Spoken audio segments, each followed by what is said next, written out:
Hello students. अब आज हम लोग देखते हैं कि एस्पेक्ट्स कैसे छांटे जाएंगे।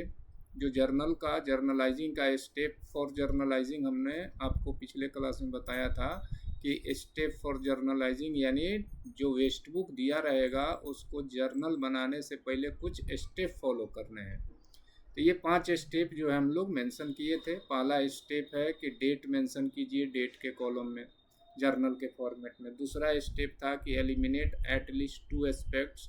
और तीसरा जो हमारा स्टेप था वो था आइडेंटिफाई दोज एस्पेक्ट्स। मतलब कि एलिमिनेट एट लीस्ट 2 एस्पेक्ट्स का मतलब कि कम से कम दो पक्षों को छांटिए, कम से कम दो पक्षों को छांटना, दो पक्षों को छांटना।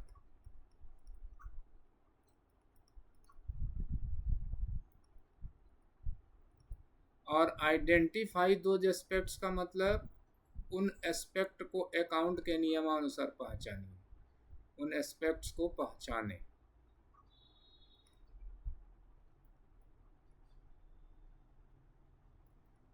और फिर है apply related rules, rule apply करें। और फिर लास्ट में गिव नरेशन। लेकिन प्रैक्टिस के लिए हमको ये जो है तीन जो काम है एक बार पहले रफली करना सीखना पड़ेगा, ताकि एस्पेक्ट हम लोग सही से छांट सकें और उन एस्पेक्ट्स को अकाउंट के रूल के अनुसार पहचान सकें। तो एक तरह से कहा जाए तो ये आप लोगों के लिए प्रैक्टिस है, तो ना वर्किंग नोट भी कह सकते हैं इसको। तो एक कॉलम पहले बनाइए। 2-3 क्वेश्चन बनाने के लिए पहले एक इस तरह का कॉलम बनाइए जर्नल बनाने से पहले। यानी एक तरह से कहें तो ये जर्नल का प्रिपरेशन हो रहा है। जर्नल हमारा परफेक्टली बने इसके लिए हम थोड़ा सा ये प्रैक्टिस कर लें। पहला कॉलम डेट, दूसरा कॉलम ट्रांजैक्शन,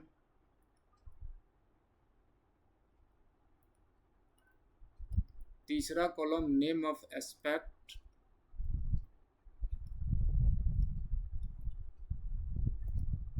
और चौथा कॉलम नेम ऑफ अकाउंट।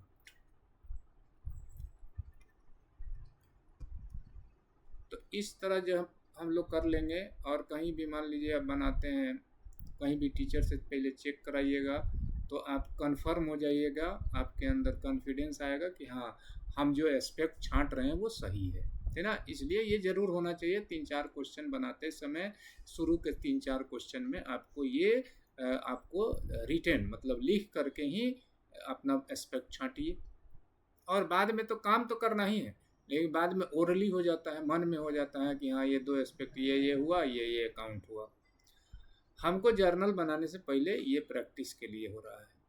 अब जैसे पहला ट्रांजैक्शन है ये जनवरी 1, डेट है जनवरी 1, डेट लिख दिए। Started business with cash,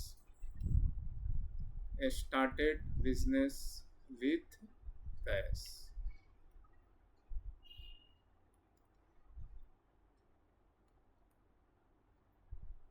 rupees लिखना इसमें कोई उतना ज़रूरी नहीं है। अब स्टार्टेड बिजनेस विथ कैश, अब इसमें हमको दो एस्पेक्ट छांटने हैं। तो एस्पेक्ट छांटने का तरीका है कि वर्ब मत लीजिए, एक्शन वर्ड नहीं लीजिए। अब जैसे यहाँ स्टार्टेड है, स्टार्टेड मतलब शुरू करना, तो ये नहीं लीजिए। अब प्रीपोजिशन यानी सपोर्टिंग वर्ड जैसे विथ है इस ट्रांजेक्शन, तो वो मत लीजिए।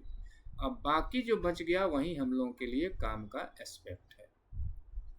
और जर्नल बनाने से पहले हर स्टूडेंट को पहले माइंड में ये सेट कर लेना है कि वो खुद बिजनेसमैन है, वो अपने बिजनेस का जर्नल बना रहा है।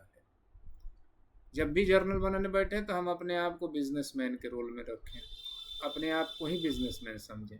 हमारा ही बिजनेस है, हम अपने बिजनेस का जर्नल बनाते हैं, अपना नहीं बनाते हैं, अपने बिजनेस का जर्नल बनाते हैं। तो एक बेसिक टर्मिनोलॉजी में एक वर्ड था कैपिटल। कैपिटल का डिफिनेशन क्या था? Starting investment in any business by businessman, यानी कोई भी बिजनेसमैन बिजनेस में जो भी शुरू में इन्वेस्टमेंट करता है रुपया के रूप में, सामान या संपत्ति के रूप में, तो उस स्टार्टिंग इन्वेस्टमेंट को क्या बोला जाता है? वो बोला जाता है कैपिटल। तो स्टार्टेड बिजनेस वाले ट्रांजेक्शन में एक वर्ड जो यहाँ दिख नहीं रहा है वो होगा कैपिटल, है ना। तो ये बस एक ही ऐसा ट्रांजेक्शन है, और एक विड्रॉ वाले फॉर पर्सनल यूज में वहाँ एक कुछ डिफरेंट वर्ड छंटता है। तो स्टार्टेड बिजनेस में बिजनेस को नहीं लेंगे, बिजनेसमैन अपने नाम का एक रिप्रेजेंटेटिव वर्ड यूज करेगा कैपिटल। तो चूंकि बिजनेसमैन हम हैं तो हम कौन अकाउंट है, हम तो आदमी हैं, तो हम पर्सनल अकाउंट है ना। अब कैश, अब कैश यानी रुपया, तो रुपया क्या है, आदमी तो है नहीं लेकिन दिखाई देता है। तो जब आदमी नहीं है और दिखाई देता है तो वो अकाउंट क्या होता है, रियल, है ना। तो इसमें हमारा फाइनली दो एस्पेक्ट छटा, एक कैपिटल जो हमारे यानी बिजनेसमैन के नाम को रिप्रेजेंट कर रहा है, और एक दूसरा एस्पेक्ट छटा कैश। अब अकाउंट्स का रूल था पहचानने का कि कोई भी पर्सन, कंपनी, बिजनेस या कंसर्न के नाम से रिलेटेड अकाउंट को एक वर्ड में क्या बोलते हैं, पर्सनल अकाउंट। तो ये कैपिटल कौन अकाउंट हो गया, पर्सनल अकाउंट। अब रियल अकाउंट, अब कैश कौन अकाउंट है, तो पर्सनल है कि रियल है कि नॉमिनल है, उसका बहुत जो है डिफिनेशन तो है, लेकिन पहचान का एक शॉर्टकट तरीका है कि कुछ भी हो, कोई भी वर्ड आए मेरे सामने, अगर वो आदमी, कंपनी, दुकान या कोई भी ऑर्गेनाइजेशन का नाम है तो पर्सनल है, और या कोई दूसरा वर्ड या एस्पेक्ट आए जो दिखाई देता है, जिसका फिजिकल एग्जिस्टेंस है, लेकिन वह आदमी, कंपनी, दुकान यानी पर्सनल अकाउंट नहीं है, तो रियल अकाउंट है। और जो दिखाई नहीं दे वो नॉमिनल अकाउंट है। तो कैश यानी रुपया तो दिखाई देता है, लेकिन आदमी, कंपनी, दुकान का तो नाम नहीं है रुपया, है ना, लेकिन दिखाई देता है, तो ये पर्सनल नहीं है, तो क्या है, रियल अकाउंट है। तो दो एस्पेक्ट छट गए। अब एक ट्रांजेक्शन हो गया पूरा। अब एक लाइन हम लोग यहाँ सीधा खींच लेंगे, है ना, एक लाइन, एक बीच में पार्टीशन करने के लिए एक लाइन हो गया। अब अगले ट्रांजेक्शन पर आते हैं, जनवरी 2। जनवरी 2 में है purchase goods from Ram, purchase goods from Ram.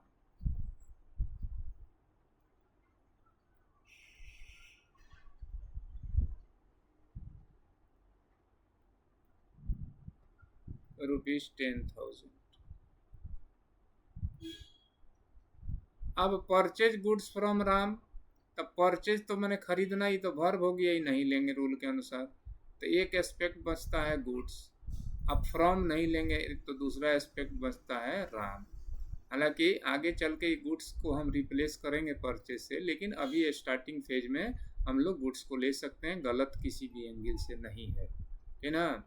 तो ये गुड्स है, तो एक एस्पेक्ट हो गया गुड्स और दूसरा एस्पेक्ट हो गया राम। गुड्स का मतलब क्या हुआ, सामान। तो सामान कोई भी हो तो दिखाई तो देता है ना, लेकिन आदमी तो नहीं है ना, तो रियल अकाउंट हो गया। और राम यानी कोई आदमी का नाम है, तो राम कोई भी व्यक्ति होगा, कोई भी पर्सन होगा, तो पर्सनल अकाउंट हो गया।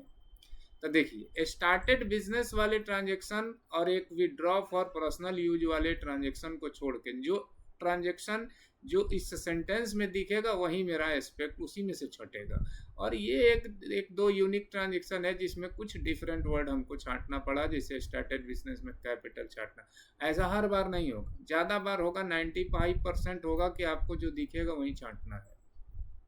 तो परचेज गुड्स फ्रॉम राम में दो एस्पेक्ट हमारा फाइनली हो गया।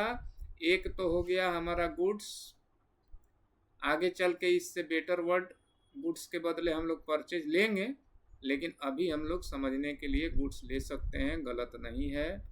और दूसरा एस्पेक्ट हो गया राम अकाउंट। गुड्स सामान रियल अकाउंट है, और राम कोई आदमी का नाम है तो पर्सनल अकाउंट है। अब ये भी हो गया। अब इसमें भी एक पार्टीशन लाइन दे दें। अब 3 तारीख वाले ट्रांजेक्शन में क्या है कि sold goods to Mohan on cash. तो 3 में sold goods to Mohan on cash, to Mohan on cash. ₹20,000। अब सोल्ड गुड्स टू मोहन, तो सेल नहीं लेंगे, सोल्ड नहीं लेंगे, सेल मतलब बेचना होता है, वर्ब है। टू नहीं लेंगे, ऑन नहीं लेंगे, तो दिख रहा है हमको अगर 3 एस्पेक्ट, एक दिख रहा है गुड्स, दूसरा दिख रहा है मोहन, तीसरा दिख रहा है कैश। अब यहाँ एक प्रैक्टिकल रूल काम करता है जो बिजनेस में होता है।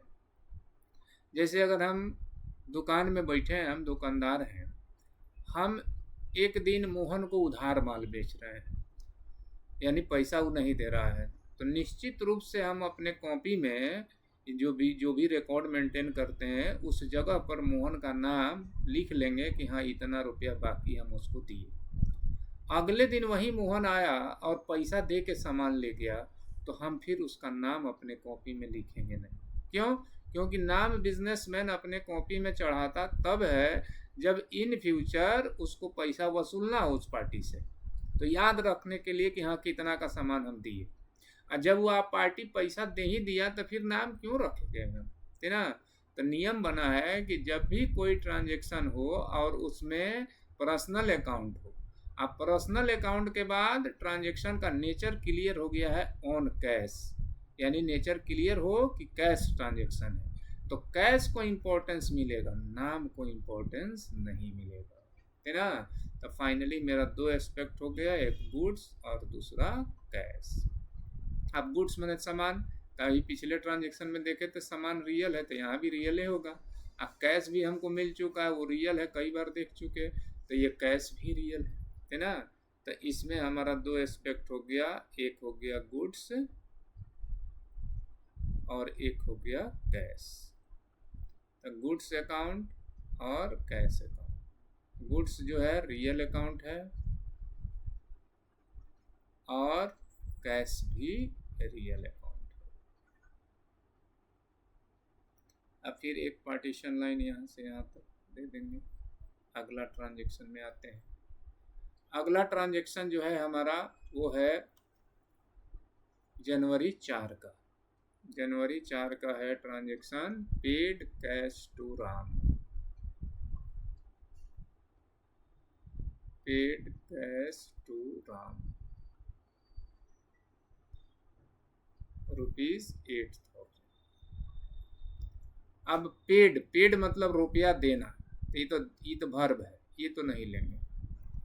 तब उसके साथ छुपा है कैश, या यहाँ तो लिख दिए, खाली पेड भी लिख देते, पेड टू राम, तब भी वही मीनिंग होता जो पेड कैश टू राम का है। तो कैश यहाँ ओपन है तो कैश है, एक राम है, टू तो लेंगे नहीं। तो कैश तो रियल अकाउंट है और राम कोई आदमी का नाम है तो पर्सनल अकाउंट है। तो फाइनली 2 एस्पेक्ट इसमें हो गया, एक कैश अकाउंट और दूसरा राम अकाउंट। तो कैश कौन अकाउंट हो गया? Real account. और राम कौन अकाउंट हो गया? राम पर्सनल अकाउंट, आदमी का नाम है। तो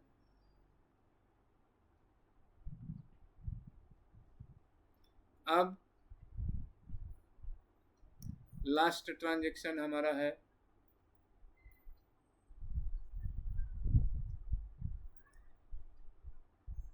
5 तारीख को, ये 4 था, ये जनवरी 5। Paid salary. अगला ट्रांजेक्शन मेरा है पेड सैलरी, ₹1,000। तो पेड के पीछे एक हिडन वर्ड है कैश। हम पेड करेंगे तो आखिर रुपया ही ना देंगे। एक एस्पेक्ट हुआ सैलरी। पेड तो नहीं लेते, पेड तो रुपया देना होता है, तो वर्ब है, लेकिन रुपया देना उसमें कैश ले लेंगे, कैश तो वर्ब नहीं है। तो सैलरी और कैश, तो कैश तो कई बार देख चुके हैं, ये रियल अकाउंट है। और सैलरी कौन अकाउंट है? नॉमिनल, है ना, क्योंकि सैलरी एक वर्ड है जो हम यूज तो करते हैं लेकिन उसका कोई रूप आकार नहीं है ना। हम किसी को पैसा ही दिए, वो काम किया, उसको रिम्यूनरेशन दिए, लेकिन वो सैलरी या रिम्यूनरेशन या वेजेज कैसा होता है, उसका रूप आकार क्या है, उसका फिजिकल एक्सिस्टेंस कुछ नहीं है। एक सुविधा के लिए नामकरण कर दिया गया है कि हमारे यहाँ कोई कॉन्ट्रैक्ट बेसिस काम कर रहा है, एग्रीमेंट के आधार पर काम कर रहा है, तो मंथ के एंड में जो उसको पेमेंट करेंगे वो सैलरी कहेंगे। तो ये नॉमिनल अकाउंट है, ये एक फीलिंग का बात है बस। तो इसमें फाइनली दो एस्पेक्ट हो गए, एक हो गया सैलरी अकाउंट, सैलरी अकाउंट, और दूसरा हो गया, एक हो गया सैलरी अकाउंट,